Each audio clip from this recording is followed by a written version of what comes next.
Hey there, YouTubers. This is Jonathan, back doing another game from Alexander Baburin's Winning Pawn Structure Chess.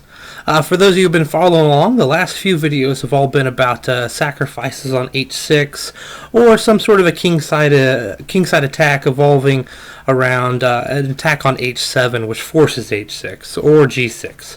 However, now we're going to move on to a new section, and we're going to be looking at attacks that white uses when he pushes the h-pawn forward. So typically this is going to happen after a g6 push, and then we're going to shove this h-pawn up the board to try to weaken not only the b1 h7 diagonal, but also the a2 g8 diagonal.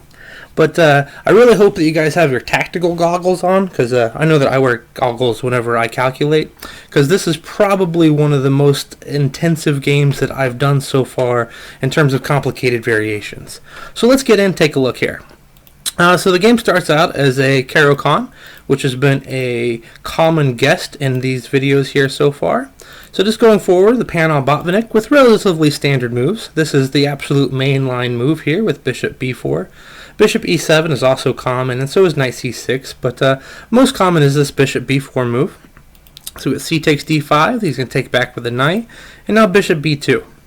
After castles and bishop d3, just more standard, putting some pressure here. But here in a few moves, we're going to get sort of a standard type setup that we've seen several times before. So we get b6 here, and now a3. A3 should be a move that you guys should readily understand by now. We've seen it several times. Of course, white is trying to set up this battery here along the b1 h7 diagonal, usually with bishop c2 and queen d3, or sometimes queen behind the bishop. But either way, he can't pull it off without this a3 move, because of the knight's going to come in here with the fork, and we're going to lose the bishop. And by now, we all know how important this light squared bishop is. So a3, of course. And now bishop b7, now he drops the bishop back, and after d3 we get g6, which is kind of forced now because of the threat of bishop takes knight, and then he's going to deliver checkmate here on the h7 square. So we get bishop h6, which is going to force the rook over, and now rook ad1. So looking at this position, white has done as much as he can in terms of trying to cause some structural concerns here for black, and so it's likely his plan is going to be now to put the bishop on b3 and start trying to work on trying to get his d5 breakthrough. However, black nips that in the bud. He plays knight d5, which means that it's going to be impossible to get d5 push in. It's just manually blockaded.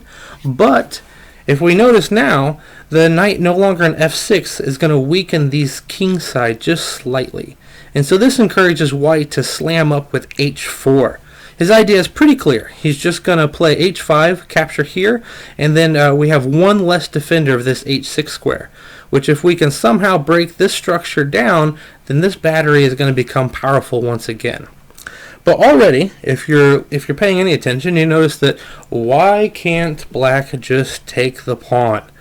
So, I mean, it looks like that bishop takes, knight takes, queen takes. Ta-da, we've lost a pawn, and we're no longer going to be able to run this guy up the board. Baburin, when he addresses the situation, he simply says that if black takes the pawn, then white's going to get d5, and he's going to have an initiative.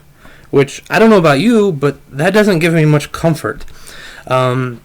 So I wanted to go through and look at some of the variations here, because they're pretty complicated, and frankly, I don't know if you would really be able to calculate it all the way out. Believe it or not, black can't take on h4 because this rook here on c8 is a little bit loose. Now you look at me and you're thinking, this is crazy. It's defended 1, 2, 3 times and is attacked exactly 0 times. So how can we possibly call it loose? Well, take a minute and try to look at the position and see what you can come up with for what's going to happen to black should he capture this pawn. Okay, well, I'm going to assume you're back with me and that you've paused and you've worked this all out, but we're going to take a look at it. So bishop takes here. And now what I think that you can probably, as far as I was able to calculate initially, I would just want to play knight takes knight, And now queen takes, because of course we can't take with this pawn, or that's going to allow rook takes rook, the queen has to take, and then we can take here because the bishop would be undefended. So of course he's got to take with the queen, and now we take here because we've distracted the queen, but then we get queen h5. And he's forking our two pieces. We can't move them both out of the way. We can't protect both of them. So I got this far, and I thought I couldn't see anything further for why this wasn't just dropping a pawn, because he's going to get his piece back. But after a bit longer and consulting my silicone friend, I found that d5. So this must be the initiative that Baburin was talking about when he was going to get d5. Of course, if black now takes either of these pieces, we're going to grab this one, and then maybe he takes the other piece, and then we grab the other one, and we've maintained our piece up. So that essentially means that he's going to need to capture that, which why wouldn't he? It appears it's just another free pawn. But now we get a really clever desperado move with the knight. He plays knight f5. And so this temporarily is defending the bishop, which sort of forces him to open the g file. I mean, he can take with the queen, but after queen to c3, notice we're threatening checkmate and the queen, he's forced to play d4, but now bishop takes f5, and notice this rook that we were talking about a little bit earlier. Of course, he's got to take the pawn back, and then we just grab here, and we've gotten ourselves an exchange for a pawn, it looks like. Plus, we have these two beautiful open files for both of our rooks. So this clearly isn't going to work too well for black. So going back, we see that he needs to take with the g pawn. But then we just give a check. So he's got to drop back here because, of course, we're threatening mate. And now we get bishop takes f5. So notice we are forking the rook and the queen, but it seems like he has a good way out of that. He just plays queen takes queen, and after we capture back, he'll move his rook out of the way, and he's got his piece back. In fact, he's won two pawn. No, just one pawn, because we did get one pawn back here. But white has a bit of a shocker here. He just takes on c8, and there is absolutely no way that black can move his queen in such a way that it will not allow rook takes rook checkmate.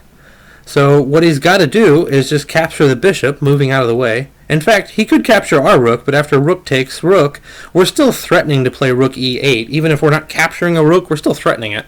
So this means that we get to get the queen back. And we are up in exchange. This time he still has a pawn for it. Our pawns are a little bit ugly, but we still have nice files here and are up considerable material. And he has some slight back rank problems that might allow us to more easily infiltrate here. This is why it doesn't work, why he can't take that pawn, but frankly, I feel like that's pretty deep. It's not so hard to calculate that after we play knight takes knight, that we've drawn the queen away, but then after you see queen h5, I think it's much less clear how you're going to hold on to your extra material here. But turns out there is a way to do it. So, but that said, I still think this was probably a pretty difficult thing and not something a lot of us would find. But, that's the particulars and probably not that important. It's much more important that we look at the ideas of this position of this pawn push here with the H file. So, of course, I don't know if black was able to calculate all that and see that it didn't work, or if he just intuitively understood that he was going to be wasting too much time grabbing this pawn, but instead he played a6. Okay? So after a6, we go ahead and march the pawn up, and we're going to threaten to capture here, and again, begin that weakening process. So knight takes c3, and a nice in-between move, he just captures right here. Of course, if he grabs the rook here, we're going to take on h7, and this is looking like it's probably going to be a mate pretty quick. If nothing less, we would take here, check, he's going to come to the corner. We might even be able to play bishop g7, forcing the king out, and then go in queen, or there's surely lots of things that could happen. Actually, this is all wrong. If he captures our rook, we're just going to take on f7 with check, and then we'll be able to swing the queen in here with pretty devastating force. So I obviously can't allow that to happen. But here we get another major shocker. Okay, so the whole idea of this rook pawn push is that he's trying to weaken this b1 to h7 diagonal. And he still has this pretty strong defender here of the f-pawn. Notice we have no pawn of our own. We can storm down there and remove the f-pawn like we did with the h-pawn. So white comes up with a pretty ingenious idea. He plays rook takes e6, which can't be captured, in fact. If you capture it, I'm just going to play queen takes g6, and mate's going to be pretty fast. So that's completely impossible. So he plays knight e5, which is a clever move. His point is he's opening this bishop here on b7 so it can come to e4, which takes advantage of the fact that we haven't really had time to take this knight back on c3. Of course, this is giving up a piece, but he's going to get it back, it would seem. So we capture here, and the bishop comes in. And what are we going to do now? So the only move to really continue the attack is rook takes g6, which is a pretty brutal move. Again, he's just absolutely forcing this b1 to h7 diagonal is going to be opened. And in addition, he's also going to get to the a2 g8 diagonal. Between these two diagonals, he's going to get a really strong attack against the king. So black plays bishop takes, he plays pawn takes g4. If he plays bishop takes, we're going to go on another feat of calculation here. This is all pretty complicated stuff. He would play now, of course, knight takes, because we don't want to drop our queen. And now knight e2 is really the only move to save black. The point is we have this pretty serious threat of knight takes e7, which is check, and a discovered attack on the h7 square. So he's got to do something to deal with that, and frankly, he doesn't have a lot of options. Even if he moves the bishop out of the way, it doesn't matter. We'll still play knight e7 check, because again, it's the square that's weak, not necessarily the piece that's setting on the square. The idea of knight e2 is that he wants to, if we say we just try to move the king and leave this battery in place, black is just going to play rook takes c2 and is going to break that battery down, even at the cost of a little bit of material. But notice he has an exchange to play with now. He does have a little bit of material to spare, but of course we're going to grab it. And then after bishop f8, which is discovering here and threatening this bishop, we get queen to h5, leaving this guy behind, but we're threatening to discover here with the bishop and then go deliver mate on h8. Really, black has nothing much better than rook takes c2. After bishop g5, he's got to play f6. And we got queen h8. Notice how deep we're getting already. This is starting to get ridiculous. King to f7. And now we deliver this check here. We're going to force the king out into the center and take advantage of the fact that this queen and rook are in connection and there's no defenders here. So he goes king e6. So we deliver a check again as we're trying to get the king onto a square that we can discover against here. So king d6 and now bishop f4, forcing king to c5. But now we can just grab this knight here, grab the bishop here with the knight, and we're going to be able to go down and capture this rook later if he grabs here. Otherwise, we've got 2 minors for the rook, and we've got a couple pawns to boot, not to mention the king isn't looking particularly happy. So, I mean, this was a ridiculously complicated line, and I think that it would be pretty difficult to calculate this. We're, 9 moves into this combination now? Or something along those lines?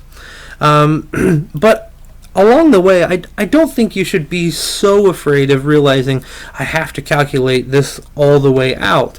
Because when I was looking at this along the way, there are any number of ways to achieve victory. This one happens to be the most efficient, but there are lots of ways to win, and black's probably not going to defend perfectly, which gives you even more opportunities to exhibit this.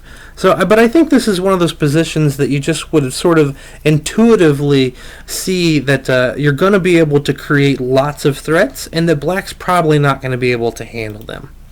Instead of taking with the bishop on g6, let's go back here and take a look at the actual game continuation. We see that he played f takes g6, leaving this bishop here with the threat. But after just bishop b3 check, he wants to move the queen out of the way, but he doesn't want to give up the light squared bishop. So we're taking advantage of the second diagonal that we've opened up. We get king h7, and now queen to h3, threatening some discoveries here as well. And bishop to h4. And now he goes ahead and finally gets around to taking the knight here on c3.